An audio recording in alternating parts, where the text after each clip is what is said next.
Hello दोस्तों, स्वागत है आपका हमारे YouTube चैनल में। तो देखिए, भारतीय भूगोल में पिछले टॉपिक में हमने चर्चा की थी विंध्याचल पहाड़ियों की और दूसरी सतपुड़ा पहाड़ियों की चर्चा की थी।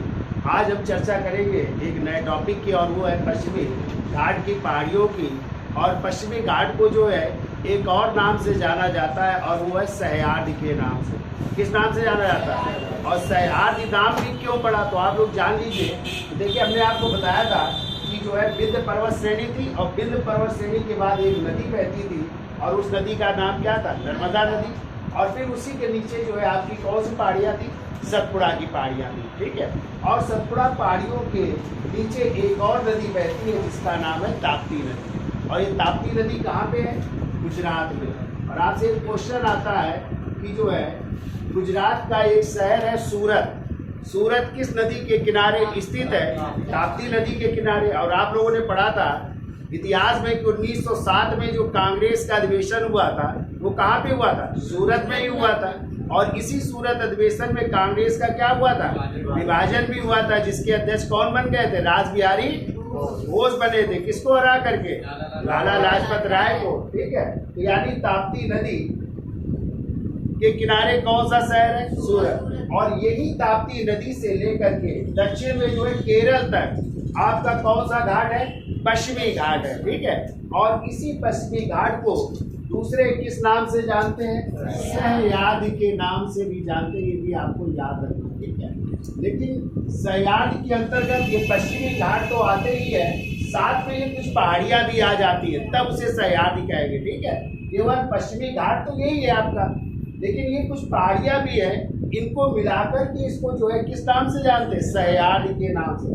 देखिए कौन कौन सी पहाड़ियां हैं। तो ताप्ती नदी के जस्ट नीचे जो है, जो आपकी महाराष्ट्र का इलाका है, वहां पे सतपाला की पहाड़ियां हैं। कौन सी? जिन्हें सतपाला रेंज कहते हैं, ठीक है। और इधर महाराष्ट्र में ही ग्वालियरगढ़ की भी पहाड़ियां हैं। कौन सी? ग्वालियरगढ़ की पहाड़ियां। उसी के नीचे जो है आप लोगों ने अजंता की पहाड़ियां सुनी होंगी ना। अजंता की गुफाएं कहाँ पे? महाराष्ट्र के औरंगाबाद में। कितनी गुफाएं हैं यहाँ पे? 30 गुफाएं हैं। कितनी है? और किस धर्म से संबंधित है? और धर्म से संबंधित है। और हमने आपको पढ़ाया इतिहास में, इसी अजंता की जो है 16वीं गुफा में मरणासन राजकुमारी का चित्र है, 17वीं गुफा में अप्सरा का चित्र है, गौतम बुद्ध के ग्रह त्याग का चित्र है, माता पुत्र का चित्र है। और इसी 17वीं गुफा को ही रंगशाला के नाम से भी जाना जाता है। तो अजंता की भी पहाड़ियां कहाँ पे? महाराष्ट्र में। और उसी के नीचे जो है बालाघाट की भी पहाड़ियां हैं। तो इन सब को मिलाकर के क्या कहलाता है? सह्याद्री कहलाता है। और आपका पश्चिमी घाट जो है एक पूरी जो है एक ही उसमें जो है ये निर्मित है, कोई टुकड़ा नहीं है। जैसे पूर्वी घाट आप लोग पढ़ोगे कई टुकड़ों में जो है वो विभाजित है, लेकिन जो पश्चिमी घाट है वो पूरी एक ही जो है पहाड़ी में स्थित है। लेकिन बीच में आपकी एक पहाड़ी पड़ती है जिसे कहते हैं नीलगिरी की पहाड़ी। और यही नीलगिरी की पहाड़ी है जो इधर पूरब की जो पहाड़ियां हैं आप लोग पढ़ेंगे अभी, और पश्चिम की पहाड़ियों को जोड़ने का कार्य कौन सी पहाड़ी करती है?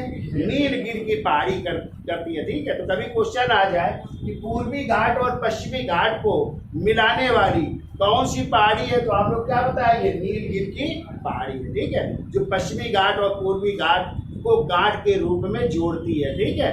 वो क्या हो जाएगी? नीलगिरी की पहाड़ियां।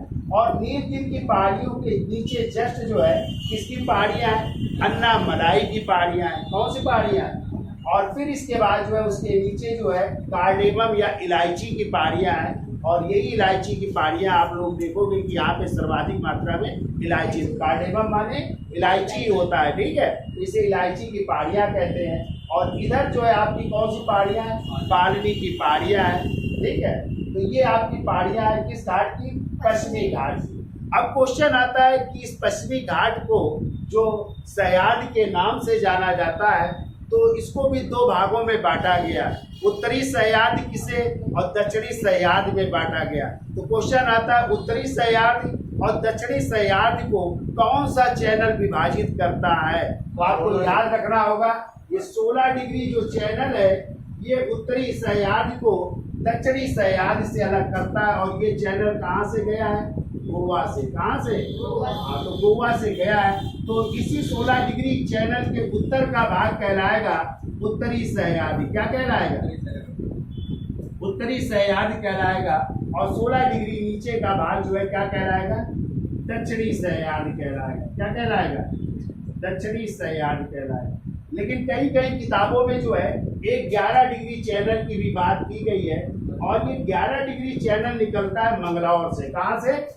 मंगलौर से गया है। और मंगलौर आपने पढ़ा है कर्नाटक में है। कहाँ पे है? और ये बंदरगाह भी है ना, न्यू मंगलौर बंदरगाह, ये कर्नाटक से गया है। तो कभी कभी इसको मध्य सह्याद्री भी कह देते हैं। यदि आ जाए कि मध्य सह्याद्री कितने डिग्री चैनल में है, तो आप लोग क्या बताओगे? 11 डिग्री चैनल में जो है आपका मध्य सह्याद्री है। ठीक है। और बाकी तो ज्यादातर यही आता है कि उत्तरी सह्याद्री और दक्षिणी सह्याद्री को विभाजित करने वाला कौन सा चैनल है, तो आप लोग क्या बताओगे? 16 डिग्री चैनल। ठीक है। 16 डिग्री चैनल कहाँ से गुजरा है? गोवा से। और कभी आ जाए 11 डिग्री चैनल कहाँ से गुजरा है, तो न्यू मंगलौर या मंगलौर से, जो कहाँ पे है? कर्नाटक है। ठीक है। तो इतना याद हो जाएगा। अब देखो क्वेश्चन और आते हैं कि उत्तरी सह्याद्री की सबसे ऊंची चोटी कौन सी है। तो अभी हम चोटियों की चर्चा करेंगे। कालसुबई सबसे ऊंची चोटी है। आ जाए दक्षिणी सह्याद्री की सबसे ऊंची चोटी कौन सी है, तो कुंद्रेमुख, जो कर्नाटक में पाई जाएगी। ठीक है, वो है। कभी आ जाए कि प्रायद्वीपीय भारत की या दक्षिण भारत की सबसे ऊंची चोटी कौन सी है, तो वो हो जाएगी अनाईमुड़ी। कौन सी हो जाएगी? और अनाईमुड़ी किन पहाड़ियों में पाई जाती है? अन्नामलाई की पहाड़ियों में पाई जाती है, उसकी भी हम चर्चा करेंगे। और आ जाए नीलगिरी की पहाड़ियों में पाई जाने वाली कौन सी चोटी है जो दक्षिण भारत की दूसरी ऊंची चोटी है, तो वो हो जाएगी दुद्धा बेट्टा। क्या हो जाएगी? और दुद्धा बेट्टा किस पहाड़ी में पाई जाती है? नीलगिरी की पहाड़ी। लेकिन दक्षिण भारत की या प्रायद्वीपीय भारत की सबसे ऊंची चोटी है अनाईमुड़ी। और अनाईमुड़ी कहाँ पे है? अन्नामलाई की पहाड़ियों में। ठीक है। ऐसे आप लोग जब ऊटी पढ़ोगे, तमिलनाडु का एक हिल स्टेशन है ऊटी। ऊटी कहाँ पाया जाता है, तो आप लोग पढ़ोगे पालनी की पहाड़ियों में। उडट मंगलम भी इसी कहते हैं, या ऊटी के नाम से जाना जाता है। एक जमाने में सबसे ज्यादा फिल्मों की शूटिंग होती थी ऊटी में। ठीक है। तो वो भी हिल स्टेशन कहाँ पे है? पालनी की पहाड़ियों में। इसकी भी हम चर्चा करेंगे, इनकी ऊंचाइयाँ कितनी है। तो पहले इतना समझ लो और इसके बारे में लिख लो। तो समझ गए? यानी उत्तरी और दक्षिणी सह्याद्री को कौन सा चैनल अलग करता है? 16 डिग्री चैनल, जो कहाँ से गया है? गोवा से। ठीक है। और ये जो पश्चिमी घाट है, पश्चिमी घाट कहाँ से शुरू होता है? गुजरात में ताप्ती नदी से लेकर दक्षिण में केरल तक। कहाँ तक? केरल तक जो है स्थित है। और इस पश्चिमी घाट की ऊंचाई लगभग 1600 किलोमीटर ऊंची है। ठीक है। पहाड़ियाँ कितने किलोमीटर ऊंची है? 1600 किलोमीटर ऊंची है। और यहीं पे जो है ये सब पहाड़ियाँ पाई जाती है, जिनकी सतपाला की पहाड़ियाँ, ग्वालियर रेंज, अजंता रेंज, बालाघाट, इन सब को मिलाकर ही इसका नाम क्या हो जाता है? सह्याद्री हो जाता है। ठीक है। तो चलिए लिख लेते हैं अब इसको। तो पहला पॉइंट लिखिए। देखिए पश्चिमी घाट को प्राचीन काल में, देखिए पश्चिमी घाट को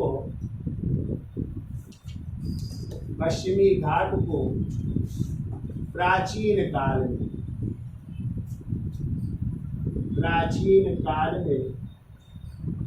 किस नाम से जानते थे? सह्याद्री के नाम से जाना जाता था। सह्याद्री के नाम से जाना जाता था। नाम से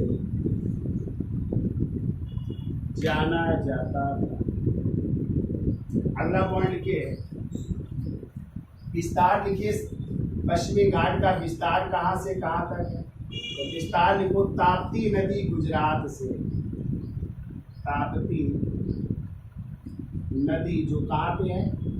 गुजरात से कहाँ तक? देखो केरल तक है। केरल तक इसका विस्तार है। यदि ऊंचाई की बात की जाए तो ऊंचाई लिख लो।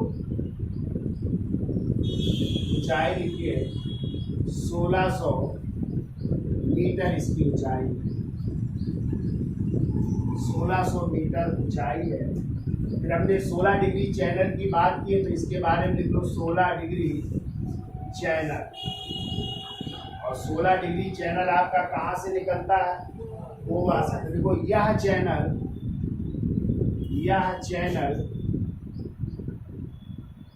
गोवा से निकलता है, गोवा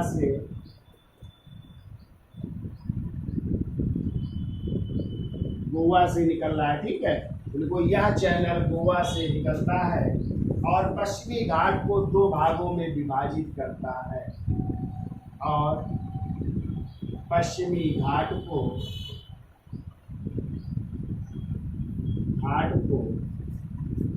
दो भागों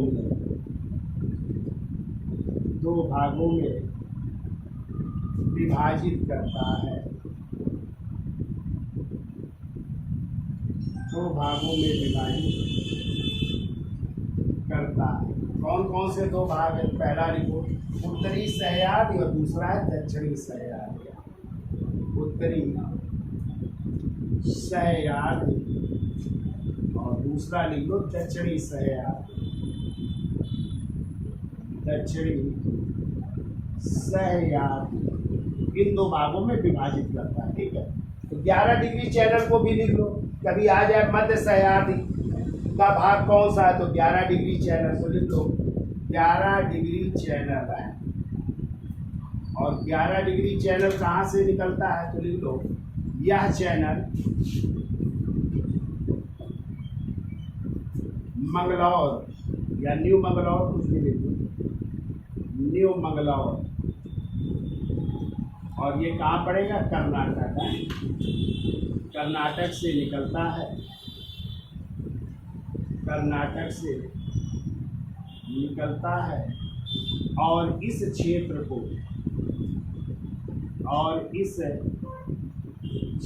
को मध्य सह्याद्री के नाम से जाना है। मध्य सह्याद्री के नाम से जाना जाता है, नाम से जाना जाता है। यहाँ तक समझ में आ गया, ठीक है। तो ये आपका हो गया पश्चिमी घाट, ये हो गया 16 डिग्री चैनल, ये हो गया 11 डिग्री चैनल, ठीक है। और ये नीलगिरी की पहाड़ियाँ हैं, और इसी नीलगिरी की पहाड़ियों को पूर्वी घाट और पश्चिमी घाट का मिलन बिंदु कहा जाता है या गाढ़ कहा जाता है। दोनों घाट यहीं पर आकर के मिलते हैं, दोनों पहाड़ियाँ यहीं पे आकर के मिलती है। और इसके नीचे भी अन्नामलाई। अब इसकी ऊंची चोटी कौन कौन सी है उनकी चर्चा कर लेते हैं। तो पहले इसका स्क्रीनशॉट ले लो, फिर आगे चर्चा कर लेते हैं। तो देखिए पश्चिमी घाट को दो भागों में, या पश्चिमी घाट को ही क्या कहते हैं? सह्याद्री कहते हैं। और सह्याद्री को हमने आपको बताया था दो भागों में बांटा गया है। और वो कौन सा चैनल है जो दो भागों में बांटता है? 16 डिग्री चैनल। एक उत्तरी सह्याद्री और दूसरा है दक्षिणी सह्याद्री। अब आ जाए उत्तरी सह्याद्री की सबसे ऊंची चोटी कौन सी है? तो आपको याद रखना उत्तरी सह्याद्री की सबसे ऊंची चोटी है काल सुबई, ठीक है, जो कहाँ पे? महाराष्ट्र में। और इसकी ऊंचाई कितनी है? 1646 मीटर है, ठीक है। तो 1646 मीटर काल सुबई की ऊंचाई जो उत्तरी सह्याद्री की सबसे ऊंची चोटी है। अब देखिए उत्तरी सह्याद्री में ही महाराष्ट्र में एक महाबलेश्वर पड़ता है स्थान, और इसी महाबलेश्वर से एक नदी निकलती है, और उसी नदी का नाम है कौन सी नदी? कृष्णा नदी। कभी जब नदी आप लोग पढ़ेंगे तो वहाँ पे चर्चा करेंगे कि कृष्णा नदी का उद्गम स्थल क्या है, तो आप लोग क्या बताएंगे? महाबलेश्वर है, जो कहाँ पे है? महाराष्ट्र में। तो ये महाबलेश्वर की भी चोटी कहाँ पे है? महाराष्ट्र में है, ठीक है। फिर आ जाते हैं ये कर्नाटक में जो है, और कर्नाटक में ही ये बाबा बुदन की पहाड़ियाँ हैं, ठीक है। कौन सी? बाबा बुदन की पहाड़ियाँ जो कर्नाटक में है, और ये लौह अयस्क के लिए प्रसिद्ध है। किसके लिए? यानी यहाँ पे आयरन प्राप्त होता है, लौह अयस्क निकाला जाता है। तो बहुत पूछा जाता है बाबा बुदन की पहाड़ियाँ कहाँ पे है, तो क्या बताएंगे आप लोग? कर्नाटक में। और चिकमंगलूर एक स्थान पड़ता है, ठीक है। ये लौह अयस्क का क्षेत्र है, यहाँ पे लोहा निकाला जाता है। और इसी बाबा बुदन की पहाड़ियों पर ही दो चोटी है। एक चोटी का नाम है कुंद्रेमुख, और इस कुंद्रेमुख की ऊंचाई कितनी है? 1892 मीटर है, जो कर्नाटक में। और दूसरी चोटी है, इसे ब्रह्मगिरी या इसी को पुष्पगिरी या इसी को मुलियानगिरी चोटी भी कहते हैं। और ये भी कहाँ पे? कर्नाटक में। या तो ब्रह्मगिरी मिलेगा, या पुष्पगिरी, या मुलियानगिरी भी कह सकते हैं, ठीक है। और इसी जो है ब्रह्मगिरी चोटी से एक और नदी निकलती है, और वही दक्षिण भारत की है कावेरी नदी। और कावेरी नदी को ही दक्षिण की गंगा कहते हैं। क्या कहते हैं? हाँ, दक्षिण की पवित्र गंगा। क्वेश्चन आता है किसे कहा जाता है, तो कावेरी नदी को, जो कहाँ से निकलती है, ब्रह्मगिरी या पुष्पगिरी से निकलती है। ठीक है।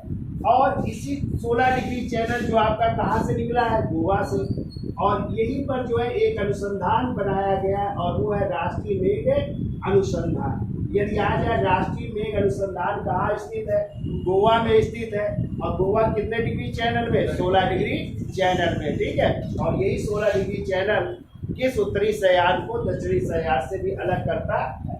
अब देखिए इसके बाद जो है क्वेश्चन आता है कि नीलगिरी की पहाड़ी, जिसको पूर्वी और पश्चिमी घाट का केंद्र बिंदु या मिलन बिंदु कहा जाता है, तो नीलगिरी की पहाड़ी में कौन सी ऊंची चोटी है जो प्रायद्वीपीय भारत की या दक्षिण भारत की दूसरी सबसे ऊंची चोटी है।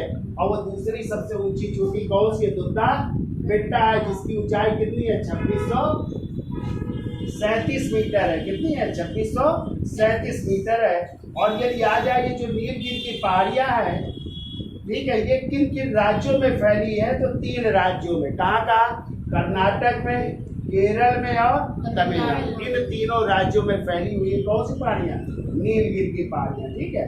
फिर उसी के नीचे जो है अन्नामलाई की पहाड़ियाँ हैं। और इस अन्नामलाई की पहाड़ियों में 2 चोटियाँ पाई जाती है। और अन्नामलाई की पहाड़ी तमिलनाडु में पड़ती है। कहाँ पे, हाँ, केरल और तमिलनाडु का इलाका है, वहाँ पे पड़ती है।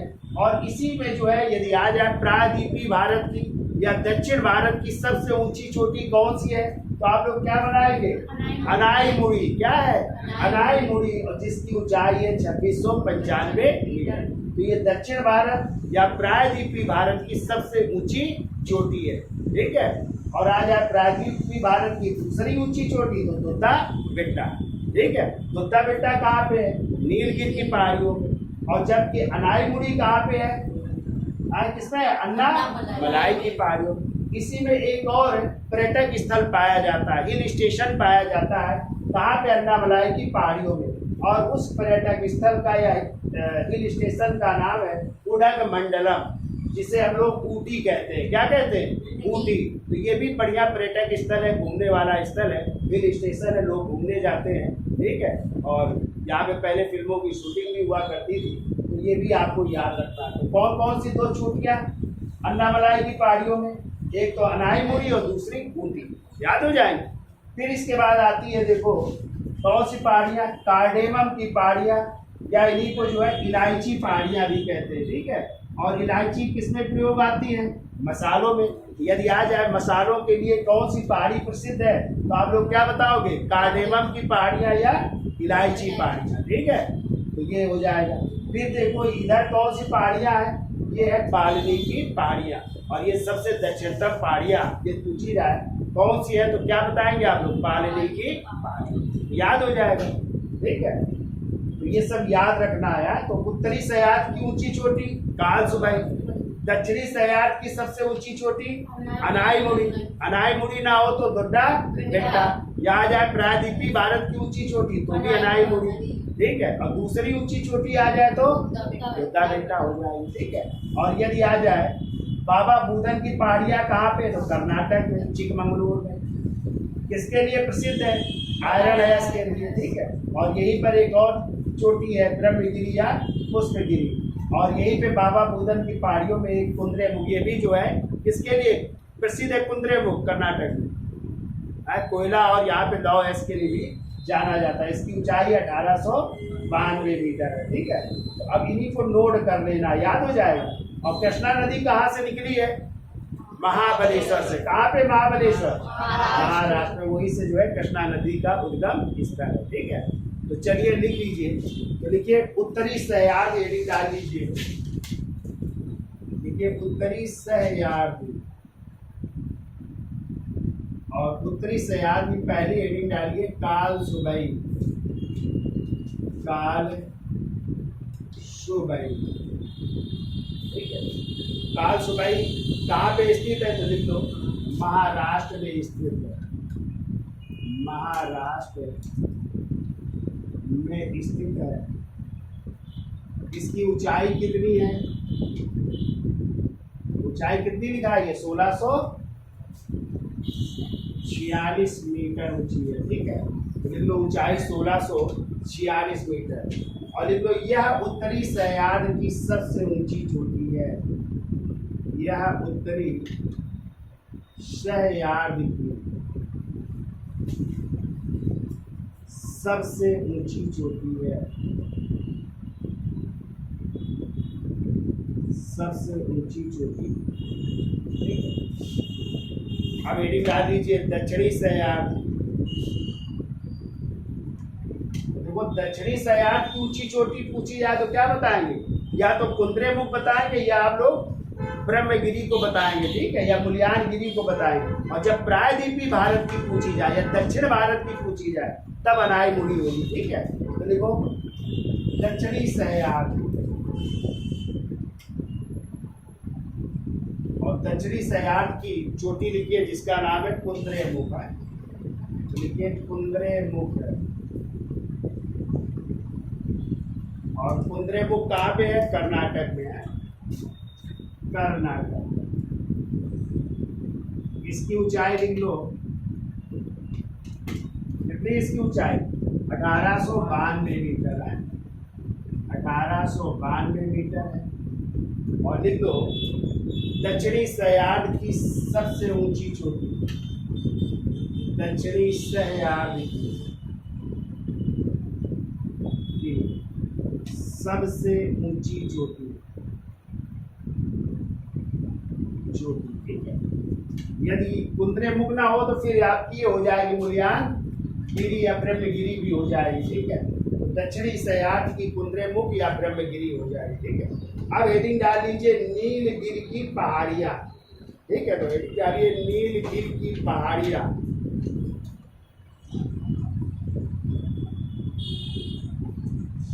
तो देखिए चलो इसको बिगाड़ देते फिर डालते हैं पहाड़ियाँ। तो विस्तार लिख लो। तो 3 राज्यों में है ना, कहाँ कहाँ है, कर्नाटक, केरल और तमिलनाडु। तो लिख लो कर्नाटक,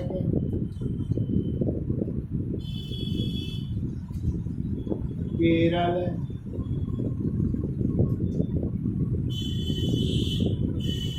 तमिलनाडु, इन 3 राज्यों में विस्तार है, ठीक है। फिर देखिए अगला पॉइंट, देखो यह पहाड़ियाँ पश्चिमी घाट तथा पूर्वी घाट में, यह पहाड़ियाँ पश्चिमी घाट प्लस पूर्वी घाट में, पूर्वी घाट में भौगोलिक ग्रंथि का कार्य करती है, भौगोलिक ग्रंथि का कार्य करती है, भौगोलिक ग्रंथि का कार्य करती है। या कह सकते हैं कि पूर्वी घाट और पश्चिमी घाट को क्या करती है, मिलाती है, ठीक है। लिख लो अर्थात पश्चिमी घाट व पूर्वी घाट के गाढ़ के रूप में कार्य करती है, अर्थात पश्चिमी घाट व पूर्वी घाट के गाढ़ के रूप में कार्य करती है। देखो नीलगिरी की पहाड़ियों को, नीलगिरी की पहाड़ियों को पहाड़ियों की रानी के नाम से जाना जाता है, पहाड़ियों की रानी के नाम से जाना जाता है। नीलगिरी की पहाड़ियों को पहाड़ियों की रानी कहते हैं, ठीक है, पहाड़ियों की रानी के नाम से जाना जाता है। अगला पॉइंट को देखो, नीलगिरी की पहाड़ियों को आपको पता है सबसे पहला जैव मंडल आरक्षित क्षेत्र किसे घोषित किया गया था, नीलगिरी की पहाड़ियों को ही घोषित किया गया था 1986 में। तो लिख लो नीलगिरी की पहाड़ियों को 1986 में भारत का पहला जैव मंडल आरक्षित क्षेत्र या बायोस्फीयर रिजर्व, जैव मंडल आरक्षित क्षेत्र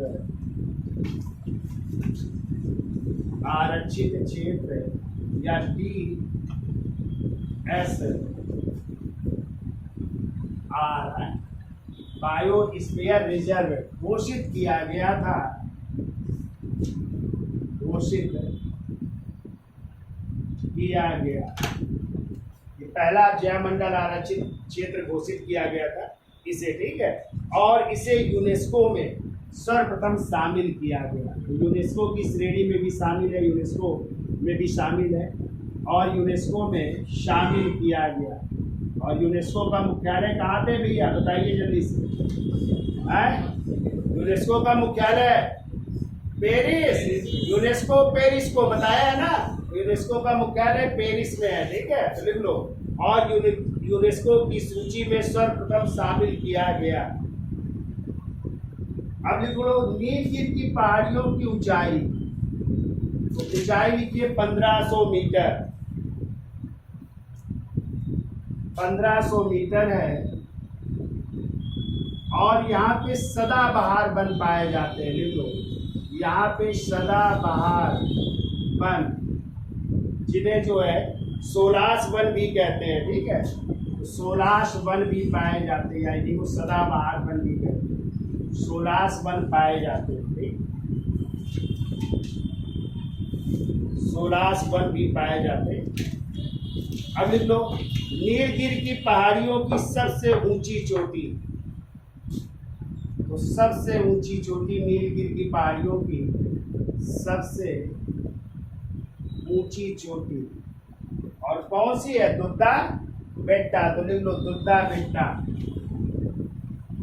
दुद्धा बेट्टा है, जिसकी ऊंचाई कितनी है, 2637 मीटर इसकी ऊंचाई है, ठीक है। तो ये नीलगिरी की सबसे ऊंची चोटी है या प्रायद्वीपीय भारत की दूसरी सबसे ऊंची चोटी, ठीक है। तो लिख लो नीलगिरी की सबसे ऊंची चोटी और लिख लो प्रायद्वीपीय भारत की, तो भी आ सकता है प्रायद्वीपीय भारत की दूसरी ऊंची चोटी, दूसरी ऊंची चोटी, तो भी यही हो जाएगी दुद्धा बेट्टा, दुद्धा बेट्टा ही हो जाएगी, ठीक है।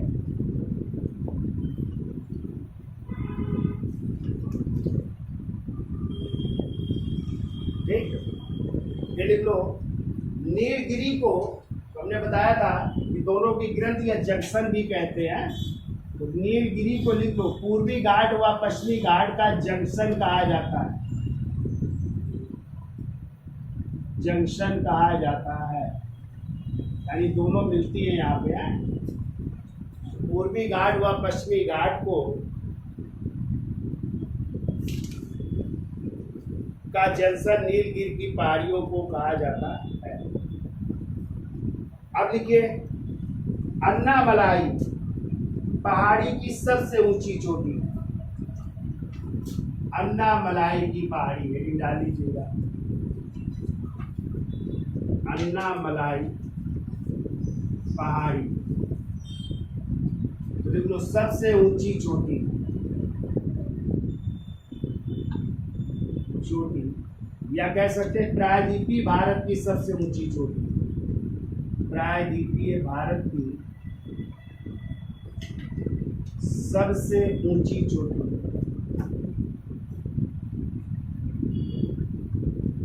क्या हो जाएगी, अनाई मुड़ी हो जाएगी, ठीक है। और जिसकी ऊंचाई कितनी है भाई, 2695 मीटर है, 2695 मीटर हो जाएगी, ठीक है। तो ये प्रायद्वीपीय भारत की या दक्षिण भारत की सबसे ऊंची चोटी जो है आपकी क्या हो जाएगी, अनाई मुड़ी हो जाएगी, ठीक है। और ये भी याद रखिएगा हिमालय के बाद ये दूसरी सबसे ऊंची चोटी भी, तो एक पॉइंट और लिखो, देखो हिमालय के बाद यह भारत की सबसे ऊंची चोटी है।